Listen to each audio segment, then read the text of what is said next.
बिस्मिल्लाहिर्रहमानिर्रहीम। अस्सलाम वालेकुम नाज़रीन, मैं हूं मुनीस मुस्तफ़ी। नाज़रीन, हम अपने दोस्तों से मुख्तलिफ़ प्रोग्राम्स में मुख्तलिफ़ मौज़ूआत पर बात करते हैं। आज हम बात करेंगे कि फ़्रांस में जो नबी करीम सल्लल्लाहु अलैहि वसल्लम की ज़ात मुबारक के हवाले से गुस्ताखाना खाकों का जो उन्होंने प्रोपेगेंडा शुरू किया है, जो गुस्ताखाना खाके शाया की हैं, इस हवाले से हम बात करेंगे। आज हमारे स्टूडियो में मौजूद हैं सैयद खालिद महमूद बुखारी शाह साहिब। शाह जी, फ़्रांस की हुकूमत ने हज़ूर नबी करीम सल्लल्लाहु अलैहि वसल्लम की गुस्ताखाना खाके शाया करने का ऐलान किया है। उम्मत मुसलमा का क्या रद्द-ए-अमल होना चाहिए, इस पर ज़रा तफसीली गुफ्तगू फरमा दें। मुनीर भाई, ये बहुत अफसोसनाक एक ख़बर है और उम्मत मुहम्मदिया के लिए तो मर मिटने का मुकाम है। जब तक न कट मरूँ ख्वाजा बतहा की हुर्मत पे, बेशक खुदा शाहिद कामिल इमाम मेरा हो नहीं सकता। बेशक ये एक तसलसल है जी जी जो कई सदियों से चला आ रहा है क्या सलाम की गुस्ताखी का। लेकिन पिछले 2 अशरों से, 2 दहाइयों से इसमें जो तेज़ी आई है, जी जी मैं समझता हूँ कि जिस तरह एक ऑपरेशन थिएटर में बंदा पड़ा हुआ है जी जी और हम उसका ऑपरेशन करने से पहले उसको वो बेहोशी के इंजेक्शन वगैरह देते हैं या मेडिसिन देते हैं या कोई उसको मेडिसिन सुंघाते हैं, जी जी तो उसके बाद जो सर्जन आता है तो वो ऑपरेशन करने से पहले उसको चेक करता है कि अब ये इसमें अभी होश बाकी है कि नहीं है। जी जी ये हमारे ईमान को चेक करने का एक उन्होंने काफिरों ने तरीका अख्तियार किया हुआ है। कभी आका अलैहिस्सलाम के खाके बना दिए नॉर्वे वालों ने, कभी हॉलैंड वालों ने, और फिर ये फ्रांस वालों ने तो 2015 से सिलसिला ये शुरू कर रखा है। ये चार्ली हेब्डो है, जो उनका मैगज़ीन है, फ्रांस से ये निकलता है और वहाँ पे सबसे ज़्यादा ये बिकता है फ्रांस के अंदर। जी जी इन्होंने 2015 में भी ये खाके शाया किए थे। उस वक़्त उम्मत ने रद्द-ए-अमल दिया। वो चेक करते हैं कि कितना अब इनमें कितना ईमान बाकी रह गया। मैं सुहेल बिन अमर की बात करता हूँ। सुहेल बिन अमर जब सुलह हुदैबिया में आया तो आके तो उसने आका अलैहिस्सलाम के साथ जब सुलह हुदैबिया के वो जो मज़ाकरात थे वो किए और वो करके तो जब वापस गया तो उसके लोगों ने उससे पूछा क्या पाया वहाँ पे, क्या देखा। उसने कहा, सुहेल बिन अमर ने जाके कहा कि हम उसको शिकस्त नहीं दे सकते। तो उन्होंने कहा क्या बात कर रहे हो, आप तो हमारे सफ़ीर बन के गए थे, हमारी तरफ से नुमाइंदा बन के गए थे, और किस तरह की बात करते हैं। उसने कहा जो मैं वहाँ देख के आया हूँ वो तुमने नहीं देखा। उसने कहा क्या। उसने कहा वुज़ू करते थे आका अलैहिस्सलाम तो सहाबा किराम पानी नीचे नहीं गिरने देते थे, वो थूक मुबारक फेंकते थे, लाबे दहन जिसको हम कहते हैं, वो जब फेंकते थे तो सहाबा किराम अपनी हथेलियों पे लेके तो अपने जिस्मों पे मल लेते थे। तो ये ईमान का सबसे बड़ा जो चेक करने का जो तरीका है वो ये है कि उम्मत मुहम्मदिया के अंदर अभी मोहम्मद रसूलुल्लाह सल्लल्लाहु अलैहि वसल्लम के साथ निस्बत कितनी रह गई है, मोहब्बत कितनी रह गई है। और ये वो चेक करते हैं बार बार कि अब क्या है, अब क्या है। अब वो चार्ली हेब्डो जो अभी मुकाबला खाके का शाया करने का ऐलान किया है, वो सिर्फ ये चेक करते हैं कि अभी उम्मत मुहम्मदिया में कुछ रमक बाकी है ईमान की, कि ख़त्म होगी। इसमें मैं आपको बताता हूँ, आका अलैहिस्सलाम ने इरशाद फरमाया था, उमर फारूक रज़ियल्लाहु तआला अन्हु जब कहा कि या रसूलुल्लाह सल्लल्लाहु अलैहि वसल्लम, मुझे आप मेरे माँ बाप से ज़्यादा, मेरे बहन भाइयों से ज़्यादा, मेरे सारे कुनबा कबीला से ज़्यादा अजीज़ हैं, लेकिन अपनी जान से ज़्यादा अजीज़ नहीं है। तो आका अलैहिस्सलाम ने चेहरा अकदस जो है वो आपका सुर्खी मायल हो गया और आप खामोशी इख्तियार की, और एक रवायत में आता है कि आपने चेहरा बदल लिया। और दूसरी तरफ किया तो उमर फारूक रज़ियल्लाहु तआला ने फिर दोबारा कहा, उन्होंने कहा या रसूलल्लाह मुझे आप मेरी अपनी जान से भी ज़्यादा अजीज़ है। तो आपने कहा अब तो मुकम्मल ईमान वाला हुआ है। तो ईमान की परख जो है वो इसी में है। और कुरान पाक में अल्लाह रब्बुल आलमीन इरशाद फरमाते हैं, अल्लाह और अल्लाह के रसूल और उसके रास्ते में जिहाद करने से अगर तुम्हारे मकान, तुम्हारे कारोबार, तुम्हारी जायदाद, कुनबा कबीला, रिश्तेदार, बीवियाँ, बच्चे, ये कोई भी हायल होते हैं, फ़तरब्बसू हत्ता याती अल्लाहु बिअम्रिही, फिर इंतज़ार करो कि अल्लाह ताला अपना अज़ाब लेके आए। और ये अल्लाह ताला के अज़ाब हैं हमारे पे, जो कभी बारिशों की शक्ल में आ रहा है, मौसमों के तगैर बदल गए, मौसमों का अंदाज़ बदल गया। और अभी आप देखें नौशहरा में क्या हुआ, कराची में क्या हुआ, जो हालिया बारिशों ने वहाँ पर जो तबाही मचाई है। तो मैं ये समझता हूँ कि जो उम्मत मुहम्मदिया की जो बेहसी है उसको अल्लाह रब्बुल आलमीन वार्निंग देते हैं कि जो उठ खड़े हों और दोबारा से आका अलैहिस्सलाम की मोहब्बत में और नामूस रसालत की खातर अपनी जानें कुर्बान करने के लिए तैयार हों। जब तक हम अपनी जान आका अलैहिस्सलाम की नामूस पे कुर्बान करने के लिए तैयार नहीं होते, उस वक्त तक हमारा ईमान जो है मुकम्मल नहीं है। बेशक। अच्छा, शहीर सियालवी भाई ने जो कॉल दी है, आप इस हवाले से क्या राय देंगे? शहीद सियालवी भाई ने जो 11 सितंबर को लियाकत बाग के हवाले से एक मार्च का ऐलान किया है, तो मैं शहीद सियालवी भाई को, ताहा चीमा भाई को, इनको सबको सलूट करता हूँ, सलाम पेश करता हूँ। और मैं उनकी वो वीडियो क्लिप सुना है जिस दिन उन्होंने पहले दिन रात के 2 बजे के करीब जैसे चार्ली हेब्डो ने ये ऐलान किया था आका अलैहिस्सलाम के गुस्ताखाना खाकों के हवाले से, तो वो सारी ज़िंदगी हमने उनको देखा कि कभी वो हुकूमत वक़्त के हम ज़बान नहीं हुए, लेकिन उस दिन वो इमरान खान को कह रहे थे कि मैं तेरे जूते सीधे करने के लिए तैयार हूँ, मैं नवाज शरीफ तुम्हारे पाँव पड़ने के लिए तैयार हूँ, जरदारी में तुम्हारे पाँव पड़ने के लिए तैयार हूँ। वो अल्लामा खादम रिजवी को कह रहे थे कि मैं तुम्हारे पाँव पड़ने के लिए तैयार हूँ। अल्लामा इब्तिसाम ज़हीर को कह रहे थे कि मैं तुम्हारे पाँव पड़ने के लिए तैयार हूँ। फजल रहमान को और सराजुल हक को कह रहे थे। तो मैं सलाम पेश करता हूँ कि नामूस रसालत की खातर शहीद सियालवी ने अपनी जो है अनानियत उसको ख़त्म करके और आका अलैहिस्सलाम के लिए इन लोगों को कि जिन लोगों को आगे बढ़ के जो पैगाम देना चाहिए था, उनको कहा कि मैं तुम्हारे पाँव पड़ने के लिए तैयार हूँ, मैं तुम्हारे पाँव जूते सीधे करने के लिए तैयार हूँ, तुम्हारे पाँव को हाथ लगाने के लिए तैयार हूँ कि वो आगे बढ़ के 11 सितंबर को लियाकत बाग में पहुँचें और वहाँ से वो आपारा मार्केट की तरफ जो मार्च हो रहा है, तो उसके तो मैं तो उम्मत मुसलमा को भी यही पैगाम देता हूँ कि सईद सियालवी भाई और जिस तरह ताहा चीमा भाई जो इंटरनेशनल फॉर्म पे हमेशा हमें इस बात से आगाह करते रहते हैं कि जब भी कोई इस तरह का कोई वाक़या होता है तो उनके साथ मिल के जो भी आका अलैहिस्सलाम की नामूस की खातर हो सकता है दामे दुने सुखने हमें करना चाहिए, वो भी करते हैं। जी जी भाई वो बहुत काम कर रहे हैं। ये जिस तरह हम नबी करीम सल्लल्लाहु अलैहि वसल्लम की ज़ात मुबारका का कलमा पढ़ते हैं, तो ईसाई हमारे नबी की गुस्ताखी करते हैं और ईसाई हज़रत ईसा अलैहिस्सलाम का कलमा पढ़ते हैं। हालांकि वो हमारे भी नबी हैं, हम भी उनको मानते हैं, हमारा भी उन पर अकीदा ईमान है, लेकिन कभी मुसलमान ने दूसरों के नबी की मतलब ईसाइयों के या ईसा अलैहिस्सलाम के या उज़ैर अलैहिस्सलाम कभी इनकी गुस्ताखी की है मुसलमानों ने? कैसे हमने भाई पूरी तारीख़ अगर आप उठा के देख लें तो किसी जगह पर भी कोई मुसलमान कभी भी इस चीज़ का इर्तिकाब कर ही नहीं सकता। बेशक सही है। आका अलैहिस्सलाम की ज़िंदगी के अंदर आका अलैहिस्सलाम के सहाबा किराम रज़वानुल अजमईन मुकाबलतन करते थे कि मूसा की शान ज़्यादा है, ईसा की शान ज़्यादा है या यूनुस बिन मती की शान ज़्यादा है।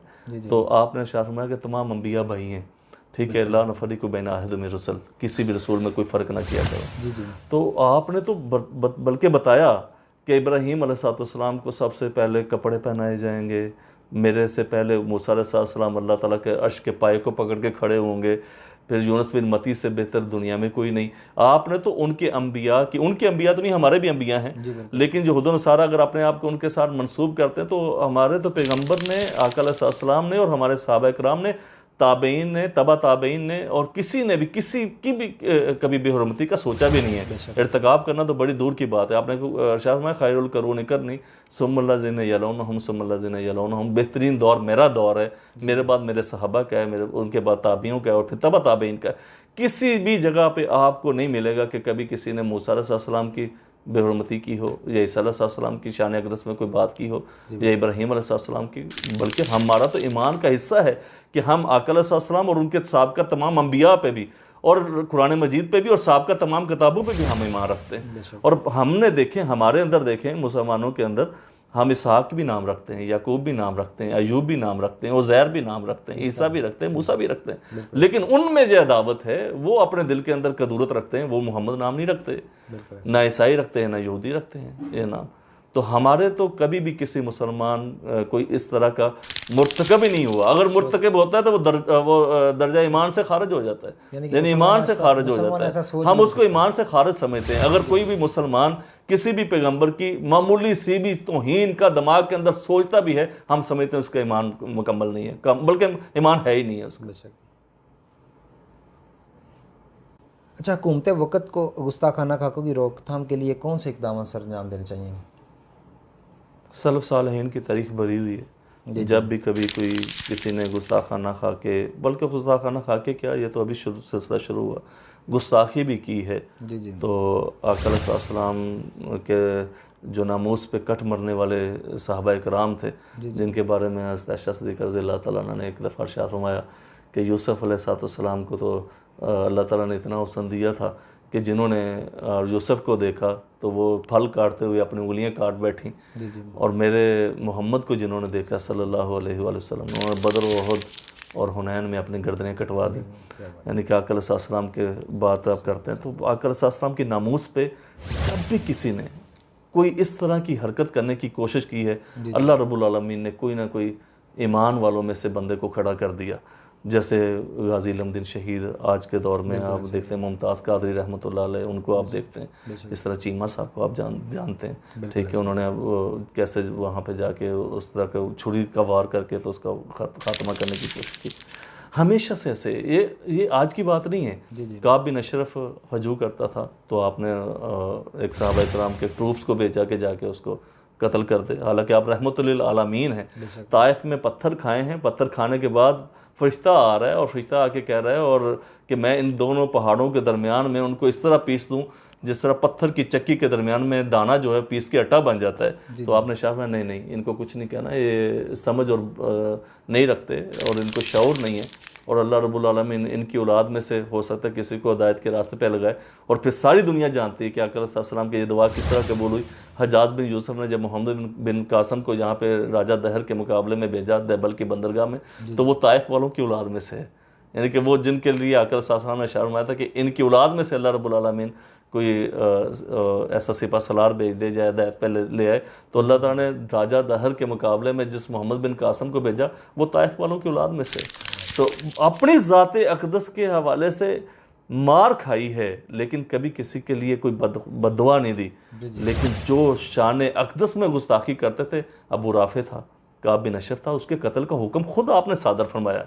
तो जो भी गुस्ताखी करता है, अगर हमारे पास इतना ईमान नहीं है कि जितना सहाबा इकराम के पास था, यानी अबू नाइला के पास था या मोहम्मद बिन मुसलमा के पास था, जिन्होंने जाके काब बिन अशरफ की गर्दन उतारी या अबू राफे की गर्दन उतारी, तो या मुमताज़ कादरी जितना अगर ईमान नहीं है हमारे अंदर, या गाजी इल्मुद्दीन शहीद रहमतुल्लाह अलैह जितना हमारे अंदर ईमान नहीं है, तो कम अज़ कम सुल्तान अब्दुल हमीद जितना ईमान तो होना चाहिए कि उनके सफ़ीर को बुला के कहा जाए और उनको बुला के कहा जाए जनाब जो गुस्ताखाना खा के जो है इसको बंद कर दें।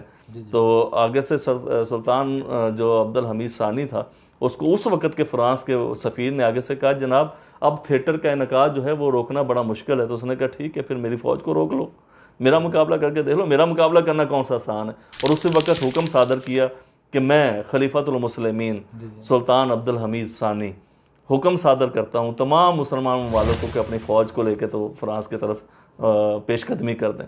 तो अगर पेशकदमी नहीं कर सकते तो कम से कम उनके सफारत खाने के अंदर से उनको सफ़ीर को बुला के उनको पैगाम तो दिया जा सकता है कि इसको रोका जाए, कि क्योंकि आकल सास बल्कि एक कानून बनाया जाए बैनुल क़ौमी सतह पे कि किसी जिस तरह किसी भी पैगम्बर के हम आकल सल्लम के अकेले की बात नहीं करते, तमाम अंबिया के ऊपर कोई भी किसी किस्म की अगर कोई बेहरमती करता है तो उसके लिए कानून वाज़े होना चाहिए और सारे मिलकर उसका मुकाबला करें। अच्छा, उम्मत मुसलमान को आप क्या पैगाम देना चाहते हैं इस अफसोसनाक वाक़े पर?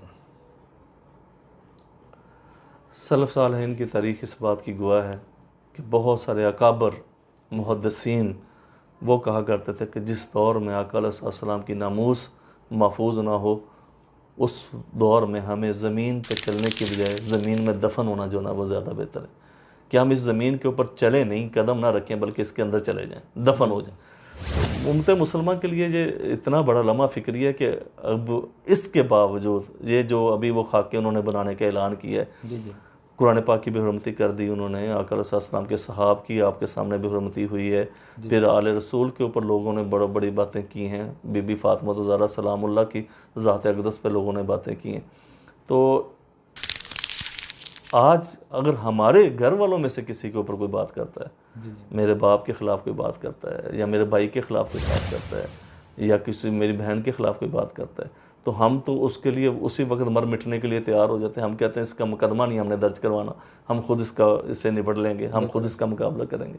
तो आका अलैहिस्सलाम तो इन सारी कायनात को अगर आप एक पलड़े में रखें और अकेली उस ज़ात को जिसके लिए अल्लाह ने इस कायनात को मार्ज वजूद में लेके आया, ठीक है, और अगर अल्लाह रब्बुल आलमीन आका अलैहिस्सलाम के ज़ात अक़दस को पैदा ना करते तो पूरी कायनात को पैदा ना करते। हमारा ये ईमान है और उस ज़ात के लिए हमें बाहर निकलना चाहिए, मुत्तहिद होना चाहिए। हदीस पाक में नबी करीम सल्लल्लाहु अलैहि वसल्लम ने फरमाया कि ला युमिनु अहदुकुम हत्ता अकूना अहब्बा इलैहि मिन वालिदी व वलदी व नास अजमाइन। जी बिल्कुल इसी तरह, यानी कि तुम में से कोई बंदा उस वक्त तक मोमिन मुसलमान नहीं हो सकता जब तक मुझसे अपने माँ बाप से ज़्यादा अपनी आल औलाद से ज़्यादा, हत्ता कि पूरी दुनिया के लोगों से ज़्यादा मुझसे मोहब्बत ना करें। बिल्कुल, ये तो हदीस है ना, कुरान पाक में अल्लाह रब्बुल आलमीन ने इरशाद फरमाया कि जिस वक्त वो एक वो जो आप कहते हैं अपने ज़ाहरी ईमान वाला अपने आप को कहता था, मुसलमान कहता था, जो फैसला लेके गया था यहूदी और जाके वो बकर सिद्दीक़ रज़ियल्लाहु तआला अन्हु के पास गया और जाके पहले अलैहिस्सलाम ने उसके हक में फैसला कर दिया यहूदी के हक में, फिर अबू बकर सिद्दीक़, फिर उमर फारूक के बाद में गया और बाद में उमर फारूक रज़ियल्लाहु तआला अन्हु के बाद वो यहूदी ने कहा उमर मैं तुम्हें बताता चलूँ कि तुम्हारे आका मोहम्मद रसूलुल्लाह सल्लल्लाहु अलैहि वसल्लम मेरे हक में फ़ैसला कर चुके हैं। अबू बकर सिद्दीक़ का तो उन्होंने बात नहीं की, उन्होंने कहा तुम्हारे आका मेरे हक में फ़ैसला कर चुके हैं। तो वो अंदर गए तो तलवार लेके आए, तो उन्होंने कहा था जो मेरे आका के फ़ैसले को नहीं मानता तो फिर उसकी तो फिर गर्दन तन से जुदा हो जाएंगे। तो वहाँ पे अल्लाह रब्बुल आलमीन का ईमान मुकम्मल नहीं होता। वहाँ पे अल्लाह रब्बुल आलमीन ने अपनी कसम खा के कहा कि मुझे अपने रब होने की कसम, उस वक्त तक ईमान मुकम्मल ही नहीं हो सकता कि जब तक अपने फ़ैसलों के दरमियान अपना फसील और हाकिम जो है मोहम्मद रसूलुल्लाह सल्लल्लाहु अलैहि वसल्लम को तस्लीम न किया जाए। तो इसी तरह जब तक हमारा तो ईमान मुकम्मल ही नहीं होता उस वक्त तक कि जब आका अलैहिस्सलाम की ज़ात अक़दस पे अगर कोई इस तरह की बात होती है तो हमें उसमें बढ़ चढ़ के आगे हिस्सा लेना चाहिए और उम्मत मोहम्मदिया को एक पैगाम पूरी दुनिया के लिए छोड़ना चाहिए कि हम आका अलैहिस्सलाम की नामूस के लिए मुत्तहिद हैं, इकट्ठे हैं और हमें इकट्ठे होके जी नाज़रीन, ये था हमारा आज का प्रोग्राम जो हमने गुस्ताखाना खा के जो नबी करीम सल्लल्लाहु अलैहि वसल्लम की शान अक़दस में गुस्ताखी की गई, हमने इस हवाले से बात की है कि हुकूमत वक़्त को क्या करना चाहिए और जो शहीद सियालवी भाई ने कॉल दी है उस हवाले से भी हमें इसमें एहतजाज के लिए हमें बाहर निकलना चाहिए, क्योंकि ये हमारे ईमान का मसला है। अगर हम इस पर भी खामोश हो जाते हैं तो समझो कि हमारे अंदर ईमान ख़त्म हो चुका है। अगर वो एक इमाम साहब ने फरमाया था ना कि एक वक़्त में मुसलमान और गुस्ताख रसूल वो इकट्ठे नहीं, ज़िंदा नहीं रह सकते, यानी कि या मुसलमान मर जाएगा या गुस्ताख को मार देगा। नाज़रीन, ये हमारे ईमान का मसला है। इस हवाले से आप भी हमारा साथ दें और आप भी बाहर निकलें, जहाँ तक आपसे आवाज़ उठाई जा सकती है आप जो भी कर सकते हैं। कम से कम आप अगर आवाज़ नहीं उठा सकते तो वीडियो को शेयर करें ताकि दूसरों को सुनकर कोई मौका उनके दिल में जज्बा ईमान पैदा हो। वीडियो को शेयर करें, मोटिवेशन मिले उनको, मार्च के हवाले से मोटिवेशन मिले। 11 सितंबर को मार्च है जी, बिल्कुल, जो लियाकत बाग से आपारा मार्केट की तरफ जाएगा जी, तो उसमें सारे बढ़ चढ़ के हिस्सा लें। दुआ में याद रखिएगा। अस्सलाम वालेकुम व रहमतुल्लाहि व बरकातुहू।